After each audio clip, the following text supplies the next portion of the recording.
Fala pessoal, tudo bem com vocês? Que é o professor Williams dos Santos Lúcio para mais uma aula e o tema da aula de hoje é a logística integrada, ou seja, falaremos um pouco da cadeia de abastecimento. Vamos entender o que é o conceito de cadeia de abastecimento, entender quem são essas fontes de fornecimento, fornecedores, fabricantes, varejistas, atacadistas, distribuidores e consumidores. Isso para entendermos o impacto que uma boa cadeia de abastecimento traz para a empresa.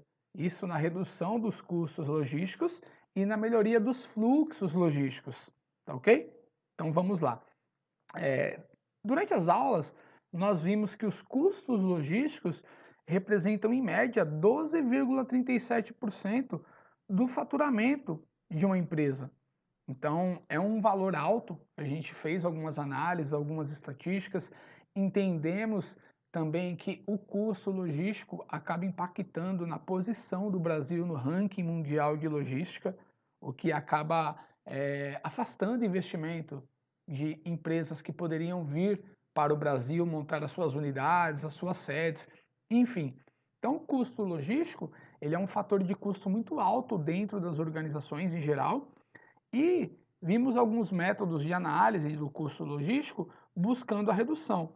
Mas, para obtermos uma redução significativa, é importante que a empresa que a empresa desenvolva parcerias. Quando a empresa começa a fazer esse projeto de desenvolvimento de parcerias, a gente começa a pensar na chamada cadeia de abastecimento. O que é a cadeia de abastecimento? Bem, a cadeia de abastecimento, ela começa a ser falada dentro da logística lá na terceira fase da logística. Isso por volta aí dos anos 90, né? Inicia-se por volta dos anos 90, onde começa-se a falar da gestão da cadeia de abastecimento ou supply chain management, que nada mais é do que termos uma visão sistêmica de todos os processos da organização, não apenas dentro da nossa organização, mas também do ambiente externo. Estou criando parcerias com as fontes de fornecimentos, ou seja, com as empresas que nos fornecem os insumos, matérias-primas, componentes e prestam os serviços que nós precisamos na nossa operação, e também os canais de distribuição. Ou seja, eu começo a fazer parcerias com os meus fornecedores e com as empresas que me representam, que disponibilizam os meus produtos para os clientes finais. Essas parcerias sempre com foco na melhoria da qualidade, na prestação dos serviços e também no fornecimento de materiais, insumos, matérias-primas, produtos e componentes, e também na redução dos custos. Eu só consigo reduzir custo com o meu fornecedor, eu só consigo ter poder de negociação quando eu tenho efetivamente uma parceria, um contrato, uma garantia de que este relacionamento será duradouro. Aí eu consigo sim negociar preços, negociar prazos e melhorar o processo de fornecimento. A mesma coisa serve para as empresas que me representam, para os meus distribuidores, que acabam adquirindo os meus produtos e disponibilizando eles para os clientes finais. Eu só consigo ter um bom relacionamento com esses fornecedores, com esses distribuidores, eu só consigo garantir que esses fornecedores e distribuidores mantenham uma qualidade que eu tenho dentro da minha organização na disposição dos produtos aos clientes, tendo bons contratos, boas negociações, bons acordos de serviço. Isto porque não adianta a minha empresa obter as melhores matérias-primas, certo? Fazer um bom processo produtivo, ter todo um planejamento interno e depois a empresa que vai realmente fazer a entrega desse produto ou serviço para o cliente final não dar sequência nessa qualidade. Então, muitas vezes as empresas pecam nesse sentido. Fazem o bom produto, têm um bom serviço. Só que quem realmente entrega este produto ou serviço para o cliente final acaba reduzindo a qualidade do produto ou do serviço no momento da sua entrega efetiva. E aí, para melhorarmos esse cenário, para reduzirmos os custos e para garantirmos a qualidade dos nossos produtos ou serviços, o ideal é a aplicação da logística integrada, isto por meio da criação do desenvolvimento da cadeia de suprimentos da organização. Então, basicamente a cadeia de suprimentos, também conhecida como supply chain, em grande parte dos livros e grande parte dos artigos ou da literatura, ela consiste em um sistema de organização, pessoas, atividades, informações e recursos envolvidos na atividade de transportar produtos ou serviços dos fornecedores aos clientes. E gerir toda essa estrutura com este monte de envolvidos não é tarefa fácil. A gente precisa de bastante organização e planejamento, tá ok? Isso porque quando eu falo da cadeia de abastecimento ou cadeia de suprimentos, como aparece em alguns livros, eu estou pensando na minha organização, ó, aqui no centro, né, como uma indústria produtora, prestadora de serviços, e eu estou analisando toda a cadeia de suprimentos, ó, todos os fornecedores e todos os canais de distribuição. Aqui nessa representação, nós temos poucos fornecedores e poucos distribuidores, mas na realidade, de acordo com o portfólio de produtos ou serviços que a minha indústria presta ou produz, eu tenho aqui uma cadeia muito maior dos fornecedores primários, ó, que retiram as matérias-primas da natureza. Aí eu tenho fornecedores de embalagem, fornecedores de componentes, de ferramentas. Eu tenho empresas que prestam para mim serviço de transporte, serviços de limpeza, serviços de segurança. Então, todas essas empresas ligadas à minha operação são fornecedoras de materiais, insumos ou de serviços. Então, todas elas eu posso desenvolver parcerias para formar essa cadeia de suprimentos.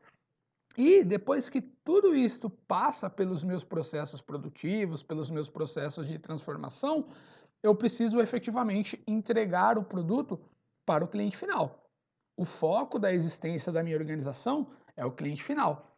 Então eu tenho que garantir a aquisição de bons insumos, fazer um bom processo produtivo e disponibilizar para o cliente final um bom produto.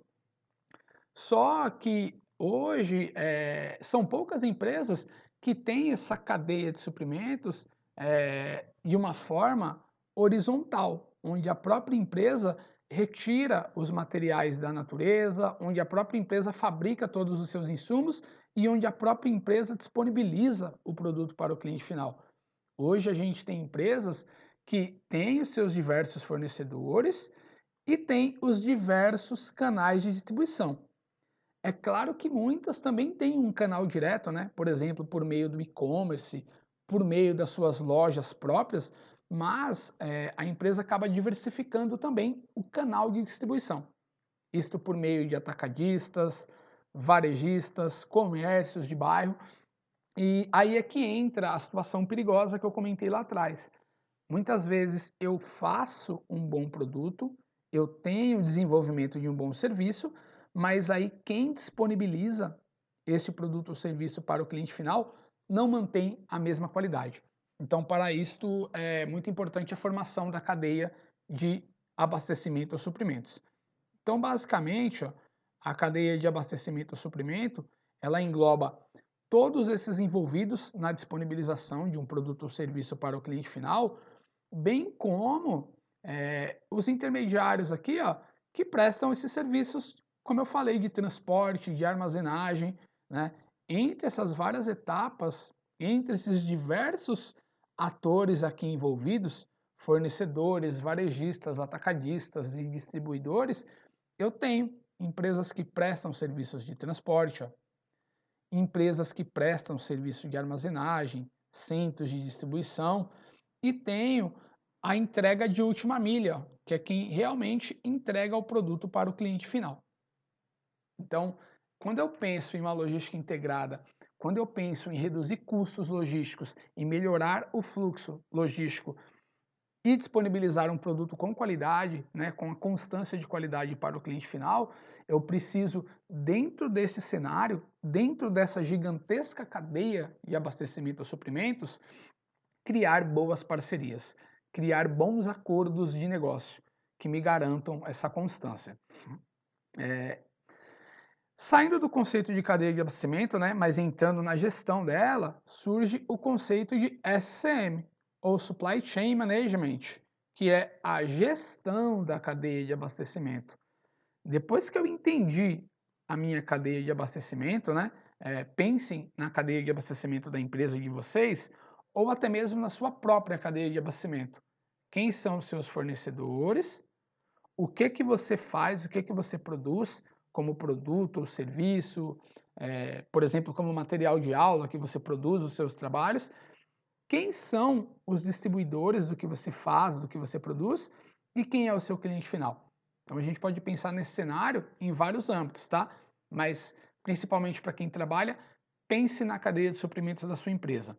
Feito isto, tendo essa imagem clara, vamos analisar como fazer a gestão de todos esses envolvidos. É fácil? Não é fácil. A gestão da cadeia de abastecimento, ela acaba exigindo muita inteligência, muita organização, muito planejamento e muito controle.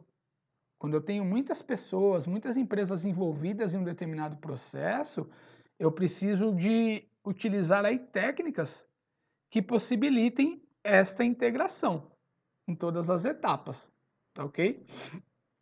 Aqui, por exemplo, ó, a cadeia de abastecimento de um fabricante de cosméticos. Ó.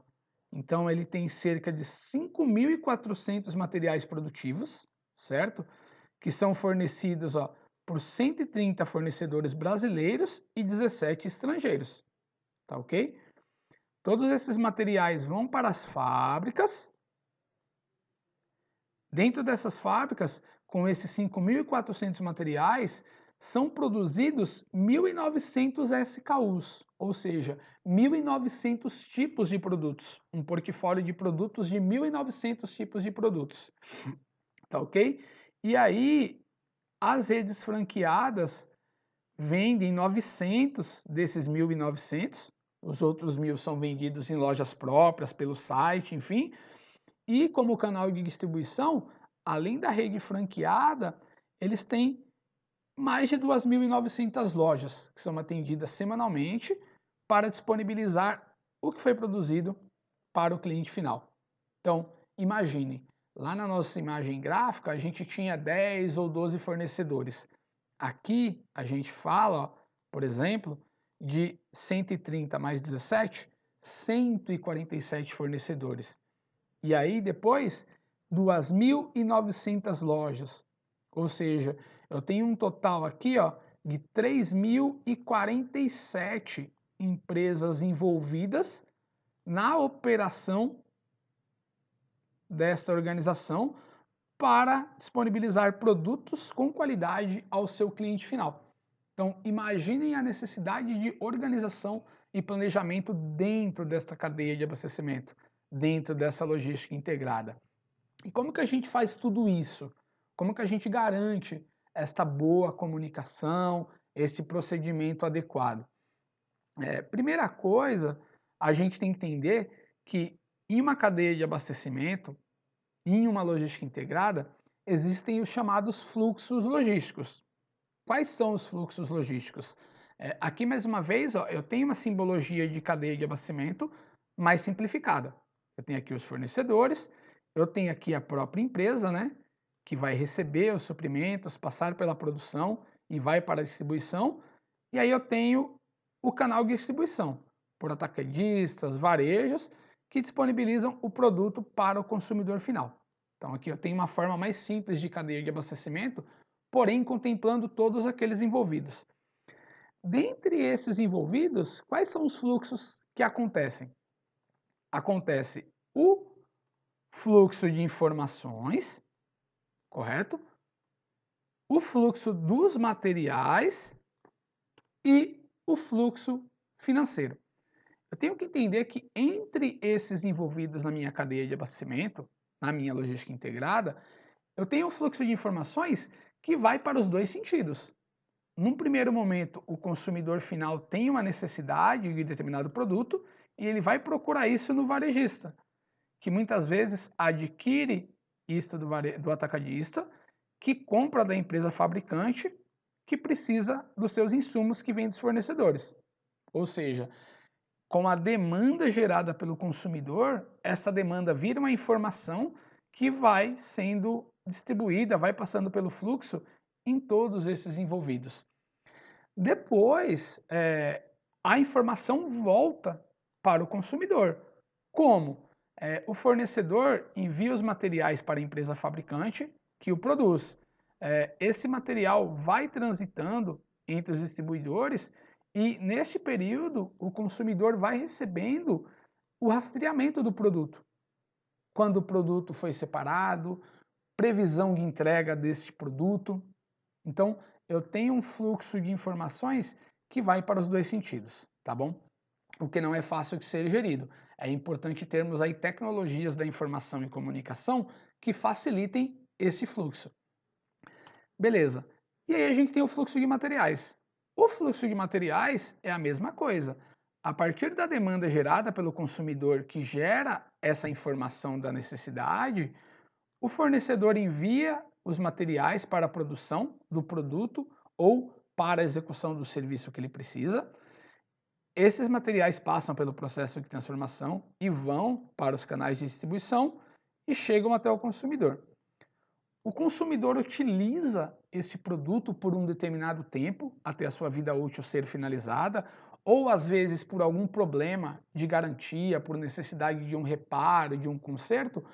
Este material também tem um fluxo reverso. Ele volta para o centro produtivo, para algum ajuste, para algum conserto, ou ele volta para os fornecedores de matéria-prima para ser processado, reciclado e virar uma nova matéria-prima. Então, o fluxo de materiais também, ele acontece nos dois sentidos, tanto na disponibilização do produto acabado para o consumidor, quanto no momento da logística reversa, onde este material ou parte dele, por meio de peças ou insumos ou resíduos, retorna para os centros produtivos para ser reprocessado, consertado ou descartado da forma ambientalmente adequada.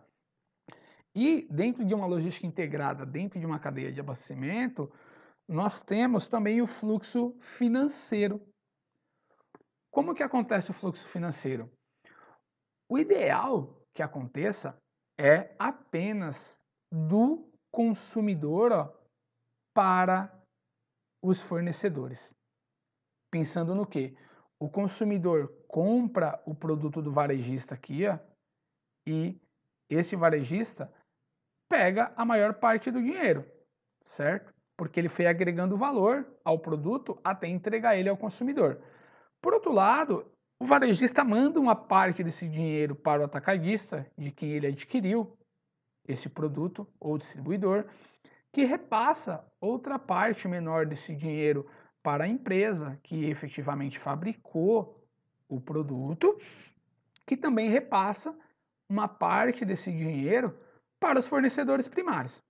Então, o fluxo financeiro, num mundo ideal, né, num mundo perfeito, deveria ocorrer apenas do consumidor para os fornecedores.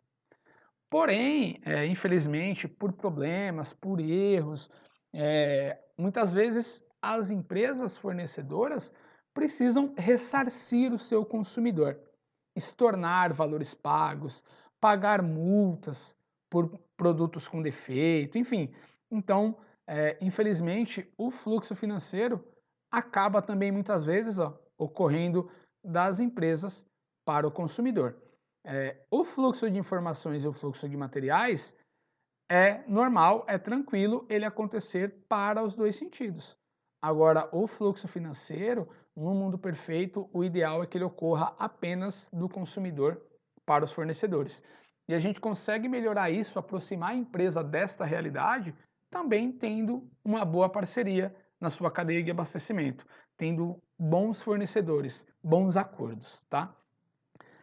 Só que aí não é fácil, né, a gente manter tudo isso. Por quê?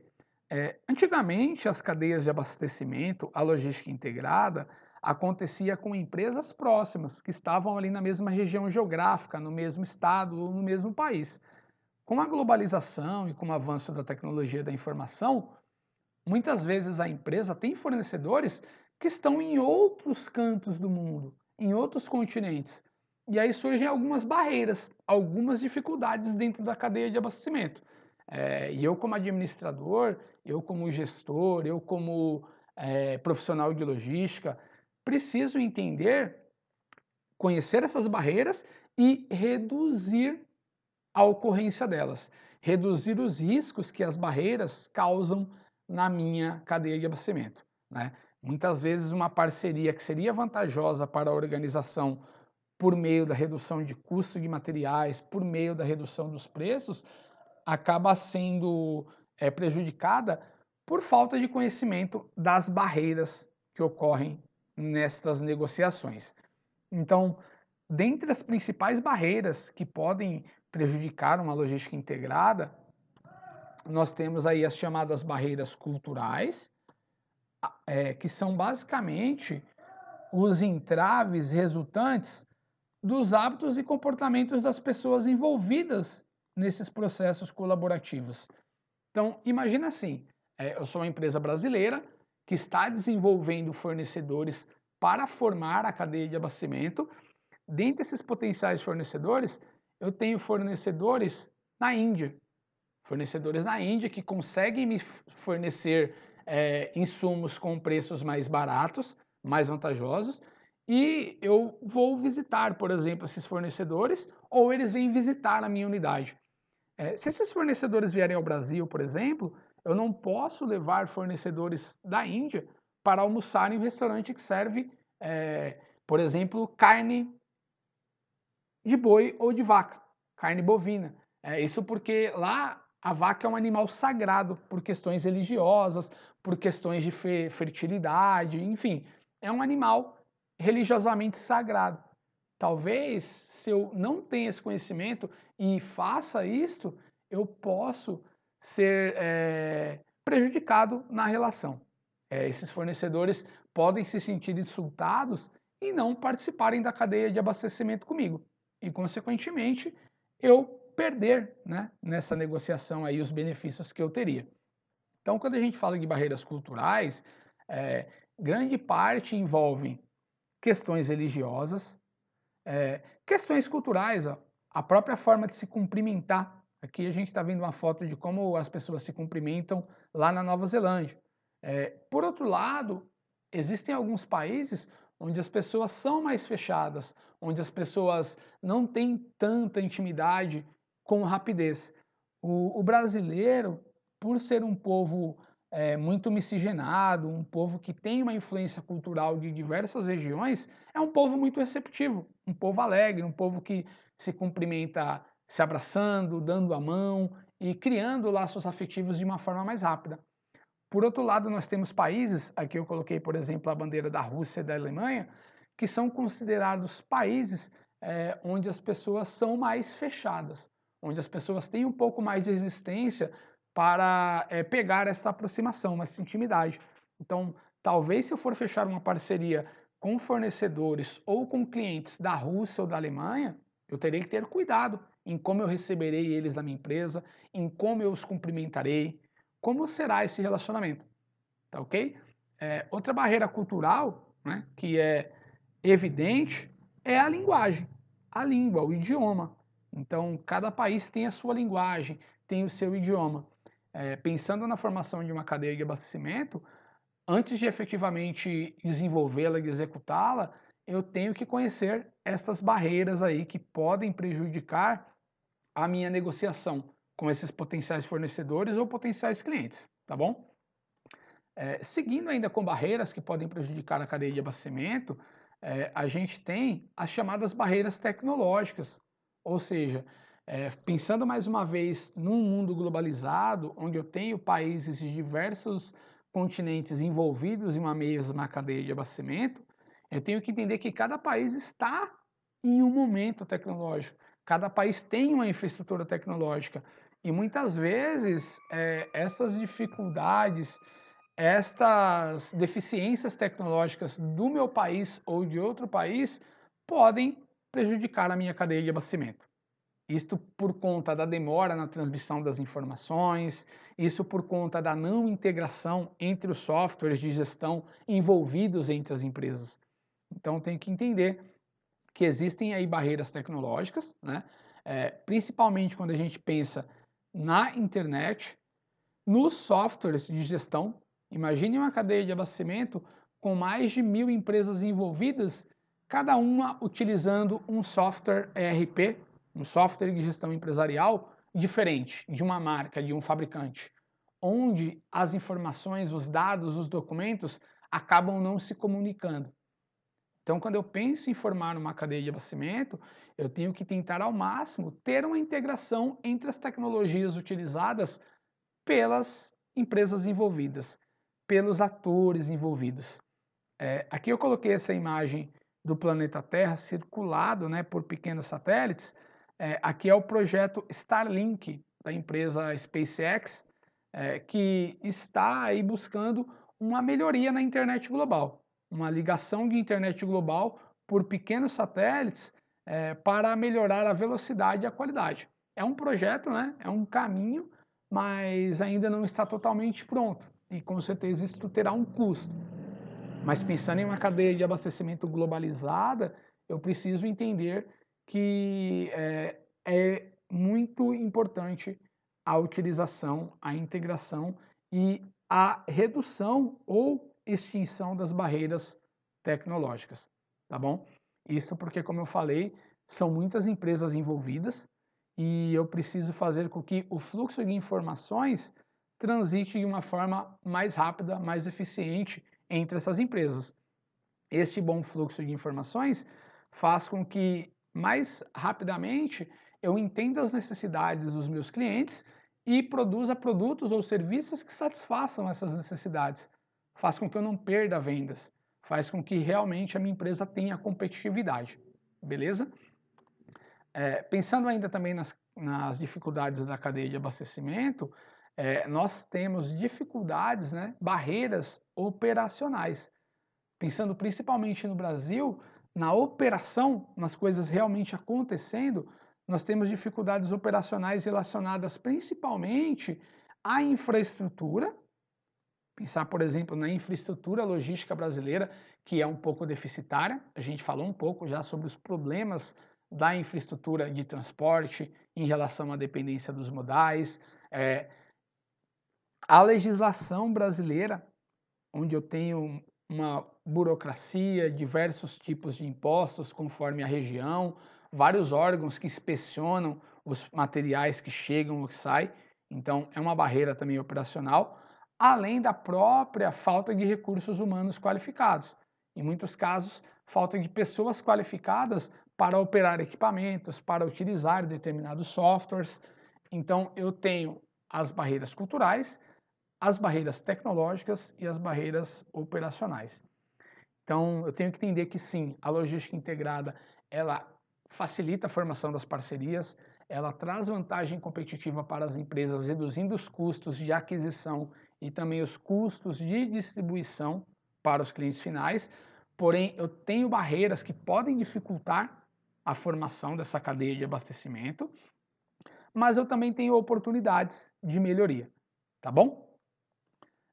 E aí, quando a gente pensa na formação da cadeia de abastecimento, entendida todas essas barreiras, realmente identificando quem serão os envolvidos na minha cadeia de abastecimento, eu tenho que ter um bom acordo, eu tenho que ter um documento que garanta que todos cumprirão com as suas responsabilidades. E aí entra o chamado SLA. O SLA é o Service Level Agreement, ou Acordo de Nível de Serviço.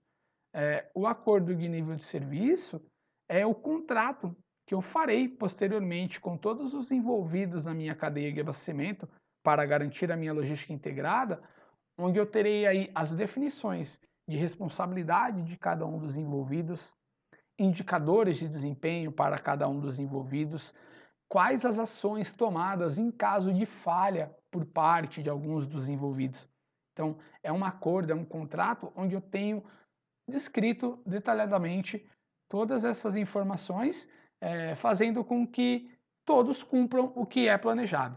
E, em alguns casos, o envolvimento de multas, caso um determinado integrante da cadeia de abastecimento não cumpra com as suas responsabilidades, ele será multado e provavelmente também será retirado da cadeia de abastecimento.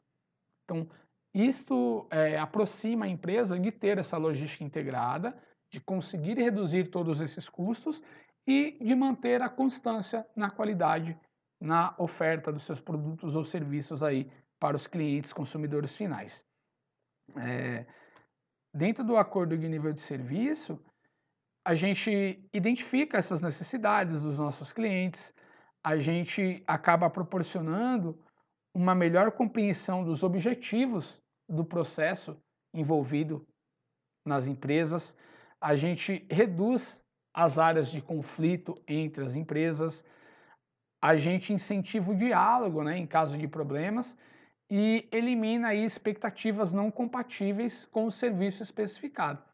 Então, muitas vezes empresas que fora da minha cadeia são concorrentes, ambas fornecem para mim algum tipo de insumo na cadeia de abastecimento que eu participo para entregar o meu produto para o cliente final, mas no mercado as duas são concorrentes em outros segmentos.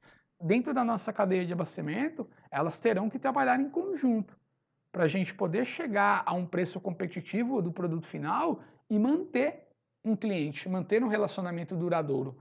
Todos os envolvidos na cadeia são beneficiados com esse entendimento, com essa clareza. E é muito importante a gente saber que dentro da cadeia de abastecimento, a gente também tem que analisar os direitos de propriedade intelectual e informações confidenciais, né?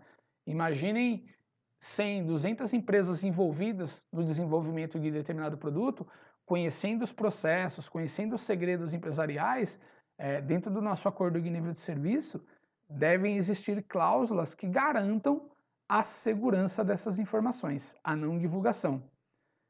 Bons controles de relatórios de gerenciamento de problemas, a definição das responsabilidades, tanto do cliente como dos fornecedores, análise da conformidade legal, resolução de conflito, segurança, como procede a rescisão contratual em caso de algum dos integrantes da cadeia resolver sair da cadeia ou realmente ser retirado por não cumprir as suas responsabilidades.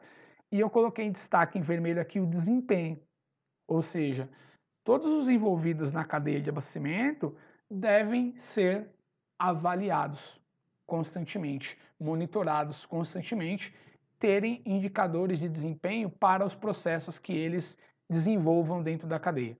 Isso para garantir a qualidade. Então, se eu projeto que o meu prestador de serviço de transporte faz 1000 entregas por mês, eu tenho que criar um indicador de desempenho de que, por exemplo, 90% das entregas devem ser feitas pontualmente no horário marcado. E aí eu vou comparar isto mês a mês. Então, todos os integrantes da cadeia de abastecimento passam por uma análise de desempenho. E aí, quando a gente fala de desempenho, a gente tem que pensar sempre nos KPIs, os indicadores-chave de desempenho, onde eu crio indicadores específicos para cada processo, trazendo clareza para o envolvido naquele processo, mostrando para o envolvido qual o período de medição, qual a periodicidade em que o indicador será analisado, dando treinamento para que realmente o indicador seja alcançado, fazendo uma reavaliação do indicador, mostrando o significado daquele indicador, qual a importância de cumprir estas metas. Nós teremos novos contratos, teremos novos clientes, enfim. Então, quando a gente pensa em uma logística integrada, a gente tem que entender quem são os envolvidos, montando a nossa cadeia de abastecimento, daquela forma gráfica. A gente tem que entender, dentre esses envolvidos, quais as possíveis barreiras que podem prejudicar a minha cadeia de abastecimento. A gente tem que entender que dentro de uma cadeia de abastecimento nós precisaremos de bons acordos, de bons contratos, de boas resoluções entre os integrantes da cadeia, e temos que entender que constantemente, periodicamente, teremos que analisar o desempenho de cada um dos envolvidos. Só assim a gente consegue efetivamente reduzir custo e ofertar para o cliente final um produto com qualidade. Quando a gente faz isto, nós garantimos aí um relacionamento duradouro. Nós criamos parcerias que manterão a nossa empresa competitiva no mercado. Correto? Então, aqui eu gosto bastante de falar sobre acordo de nível de serviço, sobre KPI, porque em muitas vagas de emprego existem os termos. Ó. Então, aqui uma vaga de analista de operações, onde se pede para assegurar o cumprimento do SLA. Ou seja, aqui o candidato vai ter que ter clareza de que ele terá acordos muito bem detalhados e até mesmo multas em caso do não cumprimento daquele serviço ou daquela entrega. Então, são cargos aí onde normalmente eu tenho bastante análise estatística, onde eu tenho bastante meta para cumprir, onde eu tenho, às vezes, até um pouco de pressão.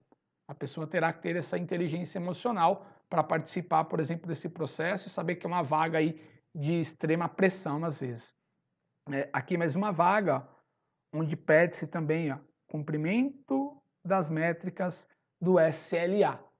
Então, quando vocês verem essa sigla em uma descrição de vaga, SLA, Service Level Agreement, acordo de nível de serviço, é uma vaga que tem uma responsabilidade muito alta, porque trata aí de uma cadeia de abastecimento ou trata de um cliente que tem requisitos, solicitações muito altas, podemos dizer assim, tá bom?